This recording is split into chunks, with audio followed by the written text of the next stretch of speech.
My name is Sophie.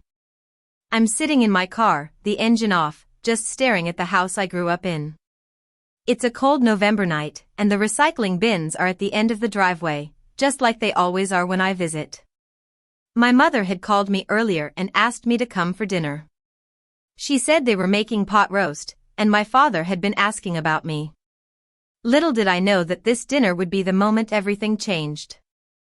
As I walked into the kitchen, I could smell the familiar scent of pot roast and hear the low hum of a true crime podcast on my mother's phone. My father was in the living room, slouched in his recliner, the TV on with the volume just loud enough to avoid conversation. My sister Lily was in the hallway doorway, one hand on her chest, her face arranged in that practiced, pained expression. My mother turned to me and, in a voice that sounded like she'd rehearsed it 1,000 times, said, "Sophie, we think it might be better for everyone if you found somewhere else to stay. Lily has been having a hard time, and her doctor says the home environment matters for her progress. We think some space might help." I stood there, my heart sinking. I looked at my father, who was staring at the floor, and then at Lily, who was feigning concern. There were so many things I could have said. I had screenshots of Lily's texts to my mother, detailing her schemes to make my life in this house unbearable. But I said nothing. I just went upstairs, packed a bag with the essentials, my work laptop, chargers, a few changes of clothes, and the folder of screenshots I'd been collecting for months. As I drove away, I couldn't help but think about how this all started. It was about 3 weeks ago, a typical Tuesday in October. I knew it was a Tuesday because the recycling bins were out, as usual. My father always forgets to bring them in, and I always end up doing it.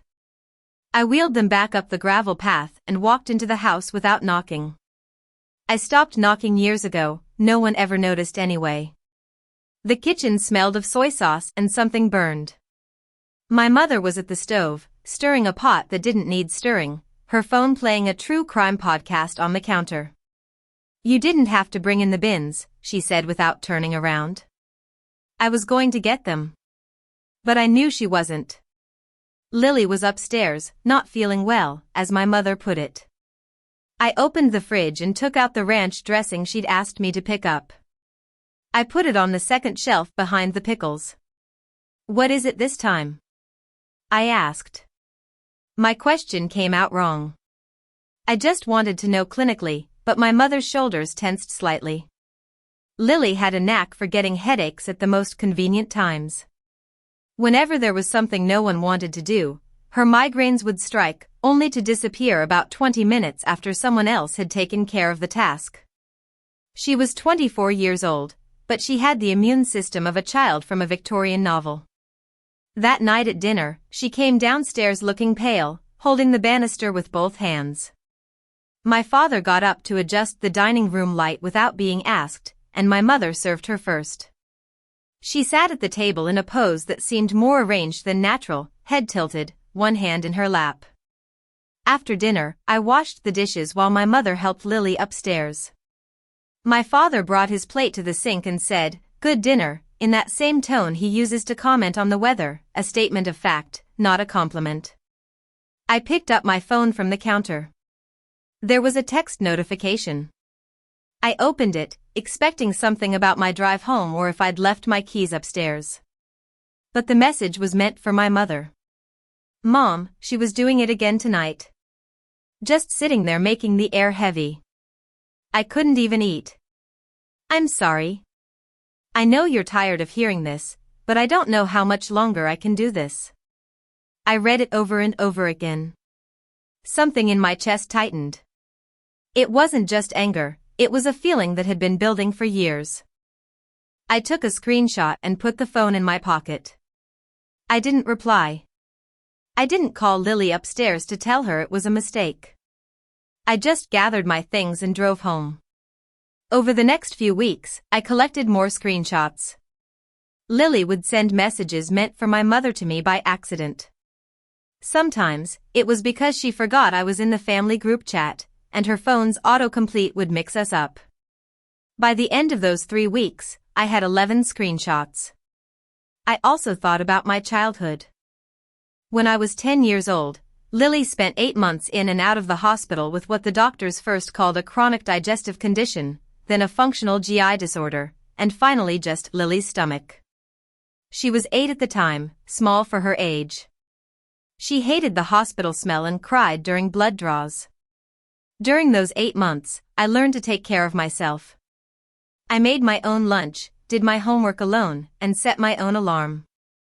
I learned that if I was quiet and useful, I could make things easier for everyone. And by the time Lily came home from the hospital, the dynamic of our family had shifted.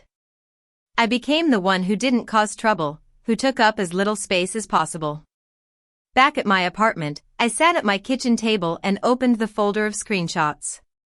I started reading them chronologically. The oldest one was from 3 years, 4 months, and 11 days ago. Lily wrote to my mother like she was writing a clinical log. Tuesday she was short with me at dinner and I had that feeling in my chest again. Saturday she looked at me a certain way when I mentioned the promotion and I couldn't sleep until almost 3. I remembered the incident she mentioned about the salad. She'd made a pasta salad with too much vinegar, and I'd privately told my mother it was a bit sharp. I guessed Lily had overheard me. As I read through the messages, I realized that Lily had been constructing a narrative about me for years, painting me as the cause of her problems. And my mother, without ever suggesting that Lily talk to me directly, had been listening. A few days after I was asked to leave, my father called to tell me that Lily's therapist thought the home environment was affecting her progress. The therapist recommended that Lily spend more time alone with my parents while she worked through some things. I knew that the therapist only had Lily's side of the story, a story that she'd been carefully crafting for years. 2 days later, one of my mutual friends sent me a screenshot of a post Lily had made on Facebook. It was about healing and boundaries, written in the first person with an air of self-pity. Underneath, I could see the same structure as her texts to my mother, just formatted for public consumption. I decided to talk to my mother. I called her and asked if we could have a private conversation at home. She agreed and said she'd have dinner ready. When I arrived, the kitchen smelled like pot roast, just like it had 3 weeks ago. My mother looked tired, the kind of tired that comes from managing something invisible for too long. We sat at the kitchen table and talked about unimportant things, my father's back, a pipe under the sink, her book club. As my mother was checking the pot roast, her hands got wet, and out of habit, she put her phone on speaker. Just then, Lily called. Her voice came through the speaker, clear as day. "Mom, I had my session today, and we talked about what I need to feel safe at home. I need to know that if things start feeling the way they were, you'll listen to me. When she comes to dinner, everything goes back to the way it was. She just sits there and takes up all the space, and I'm supposed to be healing, but I'm just managing again." My mother looked at me across the kitchen. I didn't say a word. I just sat there, letting the truth sink in. When the call ended, my mother asked, "How long?" I took out my phone, opened the folder, and showed her the screenshots. 3 years, 4 months, I said. My mother read through them slowly. Her jaw shifted slightly when she reached a certain message. When she finished, she looked out the window. Her phone buzzed with another call from Lily, but she let it ring. Lily came into the kitchen, still in her coat. She saw the 2 phones on the table and the expressions on our faces. My mother told her to sit down. Her voice was different, older, and more settled. I stood up, put my phone in my pocket, and picked up my coat. I looked at my mother and said, "I'll call you." Then I looked at Lily. She was standing there, looking uncertain and young. "Take care of yourself," I said, and I meant it. As I drive away from the house now, I think about all the times I filed things under "this is just how things are." I realize that the weight of those unspoken truths had been building for far too long. But now, sitting in this car, I feel like myself for the first time in a while.